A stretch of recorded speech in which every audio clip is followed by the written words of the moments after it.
l'Église de Dieu. Par la grâce de Dieu, je suis ce que je suis et sa grâce envers moi n'a pas été diverse. Loin de là, j'ai travaillé plus que tout.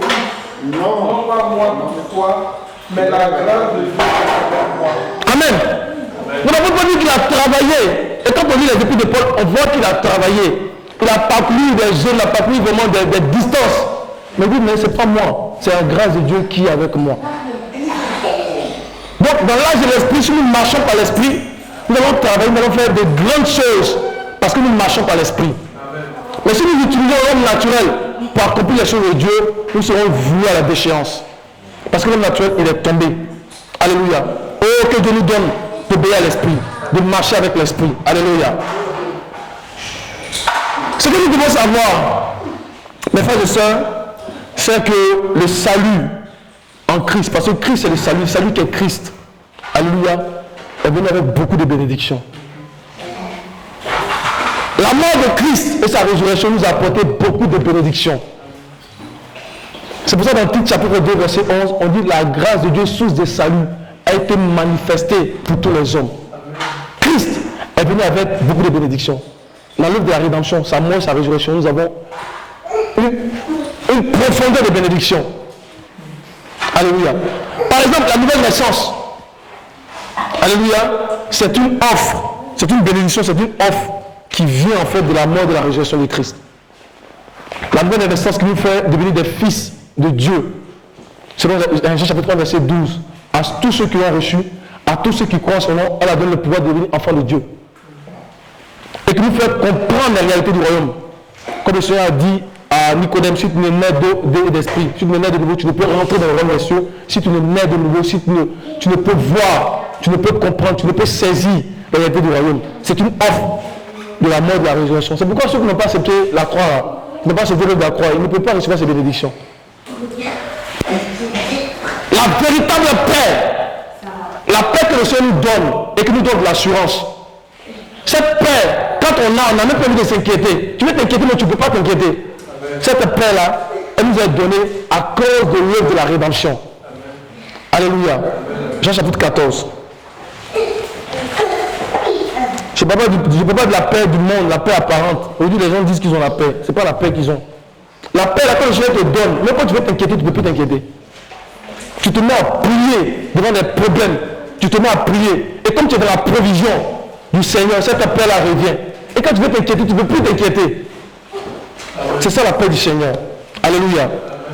Dans Jean chapitre 14, verset 27. Je vous laisse ma paix, je vous donne ma paix. Je ne vous la donne pas comme le monde la donne. Que votre cœur ne trouve point et ne s'alarme point. Vous avez entendu? Amen. Il dit que votre cœur ne se trouve point et ne s'alarme point parce que je vous ai donné ma paix. Quand on a cette paix là dans ton foyer, dans ton travail, partout où tu vas, tu as de l'assurance. Alléluia. Parce que c'est la paix du Seigneur. Amen. Elle est opposée à la paix de ce monde. Alléluia. Amen. Et quand tu es quelque part, mais ton environnement est touché par cette paix là. Amen. Ta vie déjà dégage le parfum, comme notre frère en parlait ce matin. Donc la paix également aussi, c'est une offre qui nous vient du salut. Il y a beaucoup de puissance, je vais donner quelques exemples. La puissance et la domination que nous avons sur les maladies, que nous avons sur le royaume des ténèbres, que nous avons sur les serpents brûlants, que nous avons sur les monstres marins, la bête qui sort de la mer, la bête qui sort de la terre, c'est dans l'œuvre de la rédemption que nous avons eu ces choses-là. Marc chapitre 16. Quand le Seigneur a parlé à ses disciples, la Bible dit qu'ils n'avaient pas cru en sa résurrection. Il va commencer à leur faire des reproches par rapport à ça. Et quand ils seront convaincus, il va dire maintenant allez. Et puis maintenant allez-y, guérissez. Parce qu'il faut qu'on accepte d'abord l'œuvre de la rédemption. Sans ça là, on ne peut pas avoir toutes ces offres là. C'est pas possible. Marc chapitre 16. Je dis bien si vous voulez la partie verset 11, on va voir. Quand ils entendirent qu'il vivait et qu'elle l'avait vu, ils ne le crurent point. Vous comprenez? Ils n'ont pas cru. Ils ont vu la mort du Seigneur, mais ils n'ont pas cru en sa résurrection. Alléluia. En ce sens-là, on ne peut pas avoir la bénédiction de l'œuvre de la rédemption. C'est pourquoi c'est sur ce bout-là que le diable joue aujourd'hui dans d'autres religions. Ils peuvent tout accepter. Je commande souvent aussi des dessins animés là, souvent des dessins animés de Christ. Et j'ai commenté avec certaines personnes. Ils disent qu'ils acceptent que Jésus est vivant, mais n'est pas mort et ressuscité. Vous comprenez? Et c'est là que le diable joue. Et c'est ce qui est arrivé aussi aux disciples. Ils n'avaient pas cru à la résurrection. Mais tu ne peux pas manifester toutes les bénédictions de la rédemption si tu ne crois pas à la mort et à la résurrection du Seigneur. Quand l'apôtre Paul commence à parler aux Corinthiens, il dit: je vous enseigne avant tout. Il dit: l'évangile que je vous enseigne là, c'est que Christ est mort et il est ressuscité. Il dit: si vous gardez ça comme ça d'abord, vous serez sauvés. Est-ce que vous comprenez? Si vous croyez en ça, si vous obéissez en ça, vous serez sauvés. Donc quand le Seigneur est ressuscité, ils n'ont pas cru d'abord les disciples. Mais continue le passage, mon frère. Verset 12. Après cela, il apparut sous une autre forme à deux d'entre eux qui étaient en chemin pour aller à la campagne. Il revint annoncer aux autres qu'ils ne les touchent pas non plus. En fait, il apparut aux 12. Il apparut aux 11 pendant qu'ils étaient à table. Et il leur reprocha leur incrédulité et la dureté de leur cœur, parce qu'ils n'avaient pas cru ceux qui les avaient vus ressusciter. Alléluia. Et si vous lisez dans d'autres passages, comme dans Jean, à partir de là, ils vont commencer à accepter le Seigneur, ils vont reconnaître que le Seigneur est vraiment ressuscité. Et le passage qui va suivre là, ça vient comme une continuité des autres passages. Vas-y mon frère. Puis il a dit: allez par tout le monde et prêchez la bonne nouvelle à toute la création. Celui qui croira et qui se fera baptiser sera sauvé. Mais celui qui ne croira pas sera condamné. Voici les miracles qui accompagneront ceux qui vont. Voici la provision. Voici les bénédictions qui vont accompagner ceux qui vont croire. Et donc, il donne seulement une partie ici. Il dit quoi? À mon nom? À mon nom, ils chasseront les démons. Nous chassons les démons parce que nous avons accepté l'œuvre de la rédemption de Jésus-Christ. Alléluia. Et puis après, ils parleront de nouvelles langues. Nous parlons de nouvelles langues. Nous prions par l'Esprit parce que Christ est mort et qu'il est ressuscité. Amen. Ils saisiront des serpents. S'ils boivent quelques breuvages mortels, il ne leur fera point de mal. Quand ils vont saisir les serpents, il n'y a pas besoin des serpents qui se promènent là. Non. Il y a un corps à corps avec le serpent ancien. Il y a un corps à corps avec les puissances des ténèbres. C'est ça que l'apôtre Paul parle dans Ephésiens chapitre 6. Amen. Nous n'avons pas à lutter contre le sang et la chair. Nous avons à lutter contre les dominations. Il y a un corps à corps. Et nous sommes capables de faire ce corps à corps. Le peuple de Dieu est capable de faire ce corps à corps là. Parce que Christ est ressuscité. Et c'est dans sa rédemption qu'il nous a donné toutes les âmes qui sont citées dans Ephésiens chapitre 6. Quand il parle du bouclier de la foi, quand il parle de la parole qui est l'épée, c'est parce que Christ est mort ressuscité que nous avons ça. Nous saisissons les serpents. Alléluia. Nous les saisissons. Nous enlevons les vénins. Nous les détruisons. Parce que Christ est mort et ressuscité. Alléluia. Ça vient de l'œuvre de la rédemption. Amen. Est-ce que nous avons accepté l'œuvre de la rédemption? Alléluia. Amen. C'est dans l'œuvre de la rédemption que nous avons toutes ces choses-là. Il y a beaucoup, hein. On peut s'en citer aujourd'hui là. Donc la délivrance de la sérénité. La femme qui ne peut pas accoucher, elle est délivrée parce que Christ est mort ressuscité.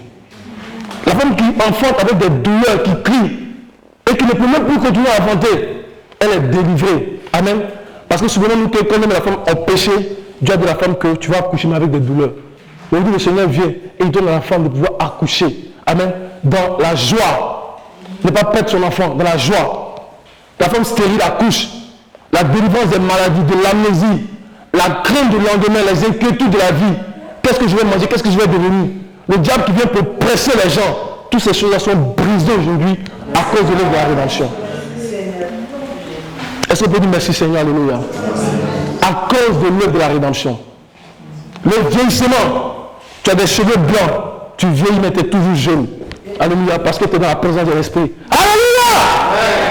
C'est l'œuvre de la rédemption. Amen. Mais toutes ces choses-là nous conduisent, alléluia, à une gloire élevée. Parce que nous marchons dedans pour arriver à la perfection. Vous comprenez? Tout ça nous est donné pour que nous ayons, on dit comme ça, divine puissance. Nous fait quoi? Nous a donné ce qui contribue à la vie et à la piété. Tout ce qui contribue à la vie et à la piété. Donc on nous a donné tout ça là. Mais on marche pour aller quelque part. On n'a pas tout ça pour aller dormir. Venir chaque dimanche, on a pu chanter, alléluia, non. On va quelque part. Amen. On va à la perfection. Mais on nous élève au fur et à mesure que nous sommes dedans. Et nous sommes en train de grandir par la perfection. Donc on nous élève à un niveau qui est l'incorruptibilité. Ça, c'est le premier niveau. L'incorruptibilité, ce n'est pas la perfection finale. Ce n'est pas le repos final. Parce que la perfection, le repos final, c'est la statue parfaite de Christ. Mais c'est un niveau très élevé dans la perfection. C'est la fête du grand jour des expiations. Alléluia. Où tu arrives dans un niveau de la perfection. C'est là que l'homme était avant la chute. Parce que l'homme était sans péché. Comprenez que tout ce qui arrive à l'homme aujourd'hui, toutes les calamités sont arrivées parce que l'homme a péché. Donc Dieu nous élève, Dieu nous amène à ce niveau-là, à cette gloire qu'Adam avait sur lui, qui est l'incorruptibilité. Alléluia. Regardons-le dans Psaume chapitre 8. On va bientôt finir. Psaume 8.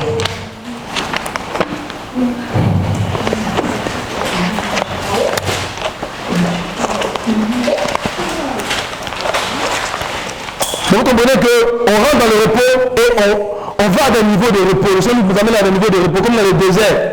Israël avait des lieux de campement où Israël se reposait. Mais toutes ces choses-là, ça contribue à les amener en fait dans la terre promise. Et le Seigneur dit dans Deutéronome chapitre 8 que j'étais humilié, j'étais fait souffrir de faim, j'étais humilié de la manne. Il dit afin que tu apprennes que l'homme ne vit pas seulement de pain, mais que l'homme vit de tout ce qui sort de la bouche de Dieu. Donc tout cela nous amène à connaître le Seigneur, à avoir la pleine connaissance, la pleine révélation du Seigneur. Alléluia. Alors que nous marchons. Dans Psaume chapitre 8.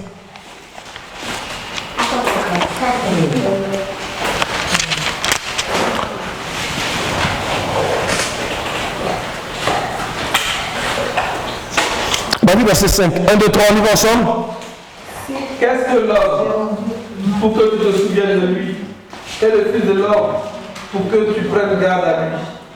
Tu l'as fait de peu inférieur à Dieu et tu l'as couronné de gloire et de magnificence. Tu lui as donné la domination sur les œuvres de tes mains et tu as tout mis sous ses pieds. Les brebis comme les bœufs et les animaux des champs, les oiseaux du ciel et les poissons de la mer, tout ce qui passe sur les sentiers des mers. C'est bon, alléluia. Et vous comprenez que le verset 5, le verset 7 jusqu'au verset 10 explique en fait ce que dit le verset 5. Qu'est-ce que l'homme pour que tu te souviennes de lui? Et le Fils de l'homme pour que tu prennes garde à lui? Tu l'as fait de peu inférieur à Dieu, tu l'as couronné de gloire et de magnificence. Bien que Adam était cet homme poussière, Dieu l'a couronné de gloire et de magnificence. Il a une certaine couronne sur lui. Parce que l'homme qui ne pêche pas là, il a une certaine couronne sur lui. Parce que c'est le péché qui entraîne la mort. Donc Adam a une certaine couronne sur lui. Et cette couronne, on dit qu'elle donnait à Adam de dominer sur les œuvres des mains de Dieu. Et de mettre tout sur les pieds d'Adam. La domination, c'est pour ça que dans Genèse chapitre 1, verset 27, on dit Dieu a créé l'homme à son image et à sa ressemblance. Image, c'est la beauté morale de Dieu. C'est-à-dire l'homme à qui Dieu transfère son caractère pour qu'il puisse en fait représenter Dieu, les affaires de Dieu sur la terre. Alléluia. Et la ressemblance, c'est la domination. Alléluia. Sur tout ce qui s'oppose au projet de Dieu. C'est ça que je vais essayer d'expliquer. Tu as mis tout sur ses pieds. Les brebis comme les bœufs et les animaux des champs. Dans cette version, on dit les chacals des champs. Alléluia. Les oiseaux du ciel et les poissons de la mer. Donc les grands monstres marins. Donc c'est cette gloire que Dieu a donnée à l'homme là. Vous comprenez pourquoi le diable a visé cette gloire? C'est ça qui lui permettait de dominer. Amen. Et ça là, nous l'avons dans l'œuvre de la rédemption. Donc le Seigneur nous prend, au fur et à mesure qu'il nous met dans le repos, nous élève à ce niveau-là. Mais ce n'est pas la perfection finale. Quand l'apôtre Paul commence à parler de cela, il dit qu'il va nous d'abord revêtir de l'incorruptibilité, qui est cette gloire, et puis après l'immortalité. La perfection finale, c'est quoi? C'est la statue parfaite de Christ. Alléluia. C'est quoi la perfection finale? C'est la statue parfaite de Christ. Mais on ne peut pas entrer dans le repos final, dans la perfection finale, si on n'a pas le repos initial. Je vais nous parler à tous, je vais parler aux jeunes. Je vais nous parler à tous par rapport à notre apprentissage dans la connaissance de Dieu. On ne peut pas commencer à regarder les choses finales si on n'a pas encore les choses initiales. On ne peut pas avoir la pleine révélation de Dieu si on n'a pas d'abord, alléluia, la compréhension des choses de base. Je voudrais que la sœur Sonia nous introduise dans un cantique. Et puis comme elle donne une bouteille d'eau, s'il vous plaît. Amen. On va chanter. Il fait un peu chaud, là, si on peut ouvrir peut-être un peu. Merci mon frère. Moi, si on va chanter un peu.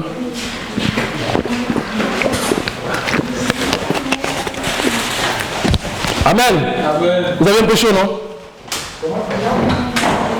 C'est correct. Mais c'est moi qui est chaud. Alléluia. Amen. Bon, je vais chanter. Ok, allez, Seigneur. Mon Dieu règne et la terre tremble. Mon Dieu règne et la terre tremble. Jésus règne et la terre tremble. Jésus règne et la terre tremble. Mon Dieu règne et la terre tremble. Mon Dieu règne et la terre tremble. Mon Dieu règne et la terre tremble. Mon Dieu règne et la terre tremble. Jésus règne et la terre tremble. Jésus règne et la terre tremble. Jésus règne et la terre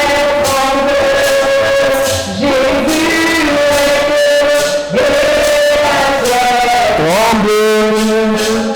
Jésus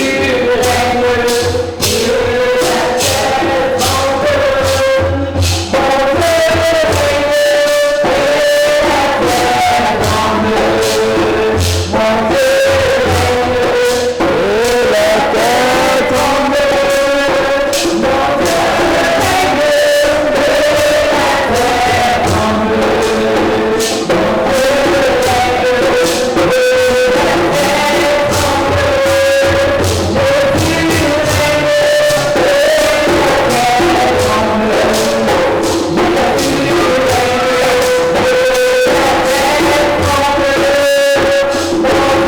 Mon Dieu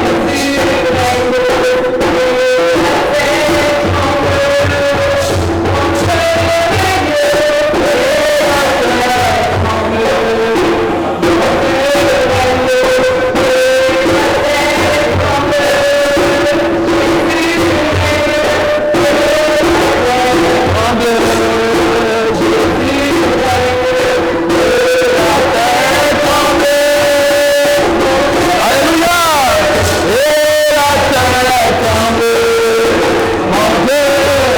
et la terre tremble. Mon Dieu règne et la terre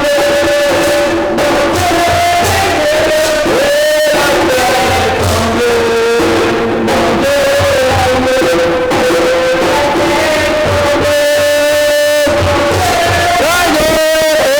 la terre tremble.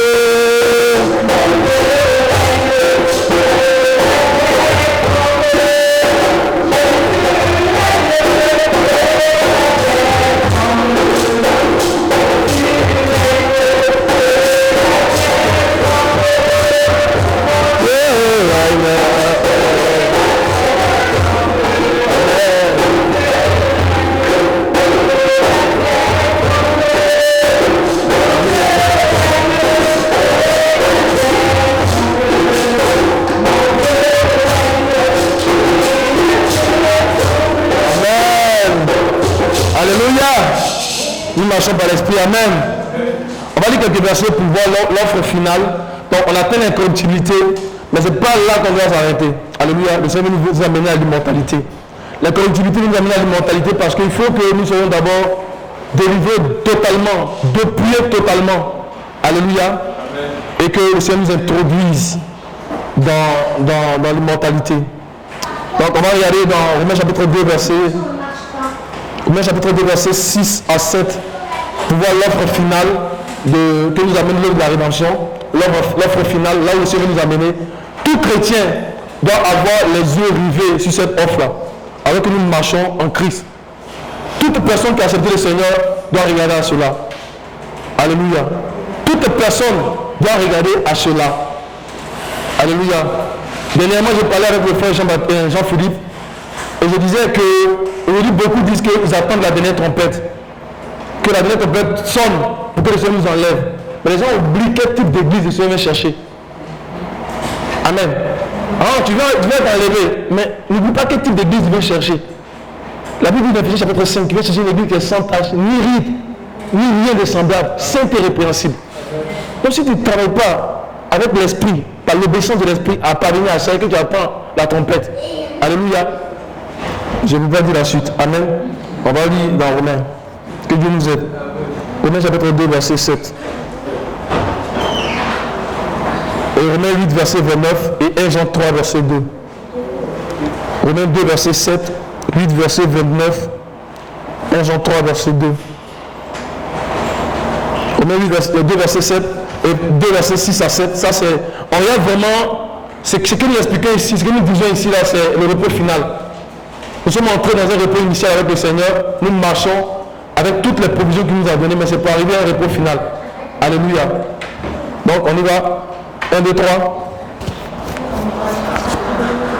Romains 2, verset 6 à 7. 1, 2, 3. Qui rendra à chacun selon ses œuvres, réservant la vie éternelle à ceux qui, par la persévérance à bien faire, cherchent l'honneur, la gloire et l'immortalité. Alléluia.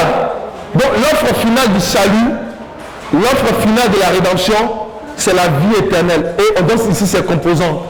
La gloire, l'honneur et l'immortalité. Dans d'autres versions, si nous regardons dans Somme chapitre 8 que nous avons lu, on dit qu'il a revêtu l'homme de gloire et de magnificence. Dans certaines versions, c'est de gloire, dans certaines versions, c'est de gloire et d'honneur. Vous comprenez? Donc on dit la gloire, on peut dire la gloire, la magnificence et l'immortalité. C'est pour ça que quand Paul développe sa doctrine, il dit qu'il va d'abord revêtir d'abord l'incorruptibilité, la gloire et l'honneur, et après l'immortalité. Dans l'immortalité aussi, il y a un niveau de gloire dedans. Vous comprenez? Ce sont les composants de la vie éternelle. Et la vie éternelle, c'est une possession qui est présente et puis future. C'est ce qu'on a dit là. C'est la vie de Dieu qui vient lorsque nous acceptons l'œuvre de la rédemption. Et elle commence à être vivifiante en nous. Amen. Jusqu'à ce que nous parvenons à la statue parfaite de Christ. Alléluia. On va regarder un autre passage. J'avais dit quoi déjà? Dans Romains chapitre 8, verset 29. 1, 2, 3. Car ceux qu'il a connus d'avance, il les a aussi prédestinés à être semblables à l'image de son Fils, afin que son Fils fût le premier-né dans plusieurs frères. Amen. On dit qu'il les a prédestinés à être semblables. Il les a prédestinés, il les a configurés, il les configure. Amen. Pour devenir semblable à son Fils. Donc la statue finale de Christ, là, la statue parfaite, la plénitude de l'image et de la ressemblance de Dieu, qui est Christ, c'est là que le Seigneur nous amène. C'est-à-dire qu'il nous donne le repos. C'est le repos final que nous devons viser. Alléluia. Et Jean 3, verset 2.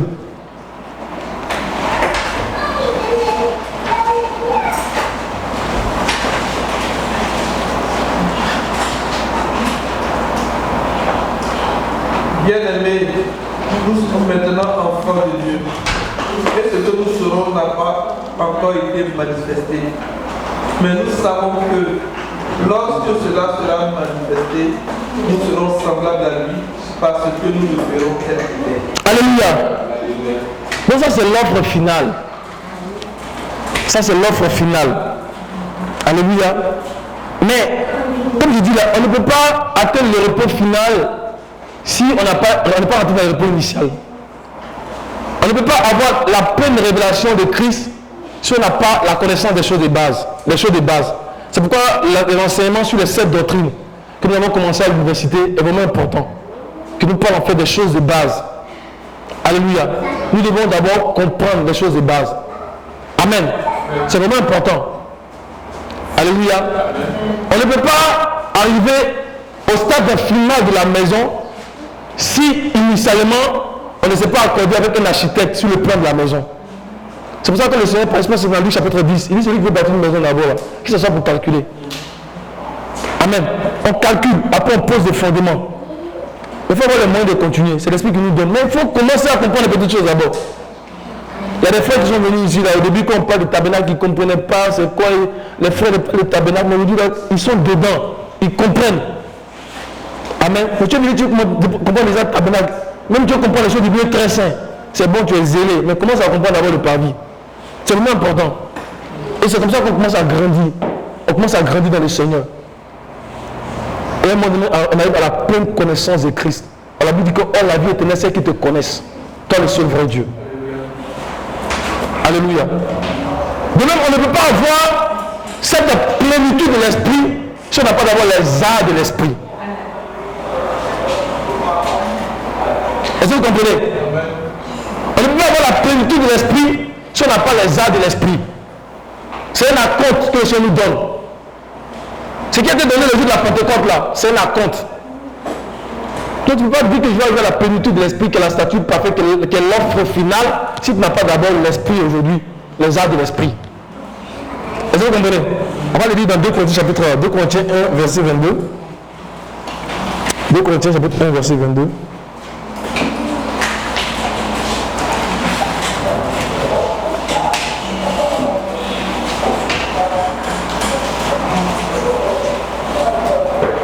Et Jean 3 verset 36. Pour montrer que la vie éternelle est une possession présente et à venir. 2 Corinthiens chapitre 1 verset 22 et Jean 3 verset 36.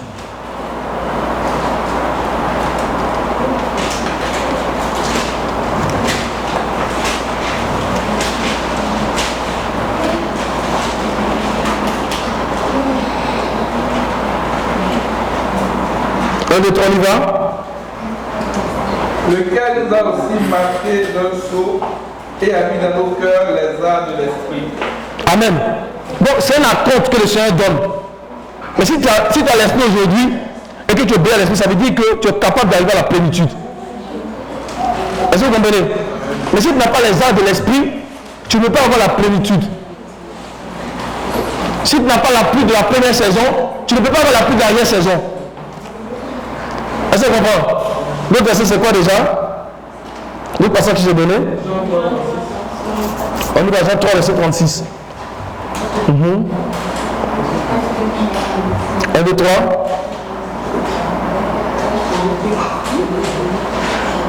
On y va ensemble, 1, 2, 3. Celui qui croit au Fils a la vie éternelle. Celui qui ne croit pas au Fils ne verra point la vie, mais la colère de Dieu demeure sur lui. Bon, il dit celui qui croit au Fils a la vie, il n'a pas dit aura la vie. Donc parce que tu as la vie éternelle maintenant, tu auras la plénitude de la vie éternelle. Est-ce que vous comprenez? Donc c'est une possession qui est présente et future, mais tu ne peux pas avoir la vie éternelle finale, là, la plénitude si tu n'as pas la vie éternelle maintenant. Est-ce que vous comprenez ce que je suis en train de dire? Alléluia. On va voir encore un autre passage dans Matthieu chapitre 25, verset 29. C'est pour nous dire que le Seigneur il va nous donner ce qu'il nous a déjà donné. Il va nous donner en abondance ce qu'il nous a déjà donné maintenant. Est-ce que vous comprenez? Matthieu 25, verset 29.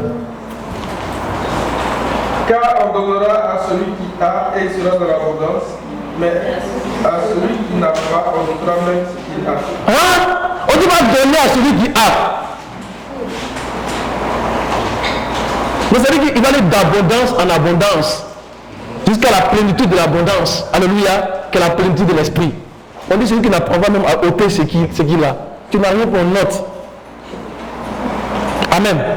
Donc celui qui commence maintenant à comprendre les choses de base, à chercher le Seigneur dans les choses initiales, le Seigneur continue à augmenter de coudée en coudée sa connaissance. Celui qui demande l'esprit et qui reçoit maintenant les arts de l'esprit, le Seigneur continue à augmenter l'esprit en lui. Alléluia, jusqu'à la plénitude de l'esprit. Et comme Jean-Philippe a introduit Zacharie chapitre 10, on va le lire ensemble. Zacharie 10, verset 1.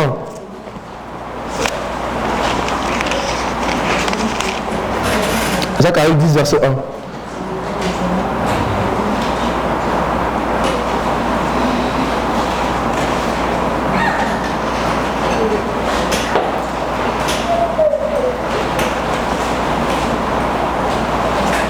Un, deux, trois, livres ensemble. Demandez à l'Éternel la pluie Attendez, j'entendais une bonne version qui a donné. Quelqu'un a dit qu'il pleuve. Ça, c'est la bonne version, ça. Demandez au Seigneur qu'il pleuve au temps de la pluie printanière.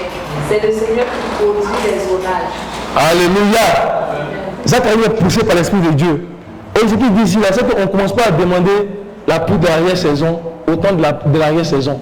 Parce que la pluie de l'arrière-saison, c'est la dernière pluie. Est-ce que vous comprenez? Il y a deux pluies dont parle la Bible. La pluie de la première saison, c'est elle qui vient pour nous ouvrir l'intelligence, la compréhension des Écritures. Donc c'est l'Esprit qui a été donné au jour de la Pentecôte. Le Seigneur dit, je vous enverrai l'Esprit Saint, il vous enseignera toutes choses et vous conduira dans la vérité. Mais il dit, on ne demande pas la pluie de l'arrière-saison au temps de l'arrière-saison, on demande d'abord qu'il pleuve. Parce qu'il y a une pluie initiale qui doit venir d'abord nous enraciner. Est-ce que vous comprenez? Il y a une pluie initiale qui doit venir nous former avant que la pluie de l'arrière-saison ne vienne. Il nous demandait d'abord qu'il pleuve. Alléluia. Donc on ne demande pas d'abord la pluie de l'arrière-saison si on n'a pas encore eu la pluie de la première saison. On ne demande pas la plénitude de l'esprit si on n'a pas les arts de l'esprit. Est-ce que vous comprenez ce que j'ai en train de dire? Comment? Les arts de l'esprit, c'est un acompte. C'est ce que tu as reçu le jour de la Pentecôte. C'est un acompte. C'est ce que tu as reçu. Mais tu vas maintenant viser la plénitude. D'accord? Donc, on ne demande pas la pluie de l'arrière-saison, parce que la pluie de l'arrière-saison nous parle des choses de l'espérance. Ça nous parle de la restauration de l'église, des choses de l'espérance. Et quand on parle des choses de l'espérance, c'est celui que c'est pour nous introduire dans son royaume millénaire. Donc, c'est quelque chose qui est permanent. Donc, c'est notre aspiration, notre soupir à rentrer dans le royaume millénaire. Pour acter cette pluie qui vient pour nous introduire le royaume millénaire. Mais nous avons aussi le corps du Seigneur, le corps de la gloire. Mais tu ne peux pas demander cela d'abord si tu n'as pas la pluie de la première saison, si tu n'as pas les arts de l'esprit qui viennent d'abord pour te donner d'abord de vivre selon le Seigneur, pour t'enraciner, pour nous enraciner. Alléluia. Donc il dit, demande d'abord qu'il pleuve. Mais frère, on va demander d'abord qu'il pleuve. C'est vraiment important. C'est pourquoi nous prions pour que l'esprit puisse vraiment se déverser sur toute l'Assemblée de Québec. Et une fois que nous avons reçu l'esprit, que nous puissions obéir à l'esprit, marcher avec l'esprit. Alléluia. C'est vraiment important. On va avoir deux passages sur ça et puis on a presque fini, il est déjà 34 là. Je vais revenir sur, parce que c'est vraiment, je vais revenir sur les autres là. Apocalypse chapitre 19, versets 7 à 8. Apocalypse 19, versets 7 à 8. C'est vraiment long là. On va revenir sur les autres parce qu'il y a des conseils. Quand on marche avec l'esprit, qu'est-ce qui se passe? Comment est-ce qu'il communique à nos âmes les trésors liés à la plénitude de l'image et de la ressemblance de Dieu? C'est l'esprit qui nous communique ça pendant que nous marchons avec lui. Alléluia. Donc il y a beaucoup de choses qu'on va revenir là-dessus la semaine prochaine. Dieu voulant. Apocalypse chapitre 19, versets 7 à 8. On y va. Jusqu'au nous serons dans la détresse et dans notre gloire, car les noces de l'agneau sont venus et son épouse s'est préparée. Il lui a été donné de se revêtir d'un fer éclatant pur, car le fer sont les deux styles de feu. L'église sera revêtue d'un fer éclatant pur parce qu'elle s'est d'abord préparée. Est-ce que vous comprenez? Parce que d'abord, elle s'est d'abord préparée. Donc tu ne peux pas recevoir la plénitude de l'esprit si tu n'as pas les arts, si tu ne te prépares pas. Est-ce que vous comprenez? Donc on va se revêtir d'un fer éclatant parce que l'église s'est préparée. Est-ce que vous comprenez ce que j'ai envie de dire? Donc c'est vraiment important qu'on demande l'esprit, qu'on obéisse à l'esprit, qu'on apprenne à obéir à l'esprit. Amen. Et l'esprit nous fait évoluer. L'apôtre Paul dit, mes enfants pour qui je souffre les douleurs de la fondement jusqu'à ce que Christ soit formé en vous. Maintenant qu'il s'est formé en nous. Mais quand il sera totalement formé, il aura atteint la plénitude de son âge et de sa ressemblance. Donc demandons d'abord qu'il pleuve, mes frères et sœurs. C'est de ça qu'on a besoin, d'abord. Et quand le Seigneur va voir cette pluie-là commencer à descendre et travailler en nous, va nous amener la pluie de l'arrière-saison. Que ton règne vienne là. C'est quand tu arrives à un stade, tu commences à dire que ton règne vienne. Mais tu commences à dire que ton règne vienne, tu peux pas arriver à l'église sans tache ni ribis, rien de semblable. Ça va lever la vie de là. Et je me suis levé le matin et puis j'ai appelé mon frère Jean-Philippe. Parce que la nuit c'était tellement bizarre. Et puis il dit, Jean-Philippe, tu es encore là? Il dit, je suis là. Il dit, Dieu merci, c'est que le Seigneur n'est pas encore arrivé. Et puis on a commencé à arriver. C'est pour nous dire qu'il faut que nous puissions obéir à l'esprit et travailler vraiment à ce que le Seigneur est en train de chercher. Donc on demande d'abord, est-ce qu'on demande d'abord la pluie de l'arrière-saison? Qu'est-ce qu'on demande d'abord? Qu'il pleuve. Alléluia, parce qu'on doit être enraciné. Le Seigneur veut qu'on soit enraciné. On dit, il donne à celui qui a. Il donne la plénitude à celui qui a déjà reçu. Mais à celui qui n'a pas, on note. Donc si on n'a pas appris à avoir l'esprit, maintenant et à obéir à l'esprit, c'est pas possible. Alléluia. Que Dieu nous aide. On va revenir là-dessus parce que c'est quand même long. On va prier. On va se tenir debout, on va prier. Si vous avez des questions. Parce que je vois que le frère m'aurait écrit beaucoup, peut-être qu'il a des questions. Alléluia. Que Dieu nous aide. Amen.